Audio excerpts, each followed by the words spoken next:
रावलपिंडी सदर से जफर सुपारी ने 14 अगस्त के मौके पर यकजहती कश्मीर के हवाले से रैली का एहतमाम किया, जिसमें पाकिस्तान मुस्लिम लीग काफ चौधरी मुबशिर जमान इटियो सैकड़ों अफराद ने रैली में शिरकत की और कहा कि हम कश्मीरी भाइयों के साथ यकजहती करते हैं और कश्मीर पाकिस्तान का दिल है और कश्मीर की आज़ादी तक हम चैन से नहीं बैठेंगे।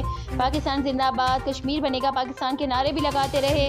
पूरे पाकिस्तान की तरह रावलपिंडी सर में भी जफर सुपारी ने भी कश्मीरियों पर मजालिम के खिलाफ रैली निकाली और कहा कि कश्मीरी भाइयों पर जुल्म किसी सूरत में बर्दाश्त नहीं किया जाएगा। जफर सुपारी ने कहा कि भारतीय अफवाज कश्मीरियों पर जुल्म बंद करे। इस मौके पर चौधरी मुबशिर जमान इटली ने कहा कि हम अपनी जान और माल, इज्जत और आबरू खून का एक एक कतरा कश्मीरी भाइयों पर लुटा देंगे और हम कश्मीरी भाइयों पर जुल्म किसी सूरत में बर्दाश्त नहीं करेंगे। मोदी सरकार होश के नाखून लें। कैमरामैन टीम के साथ सरदार तनवीर, फास्ट न्यूज़, रावलपिंडी।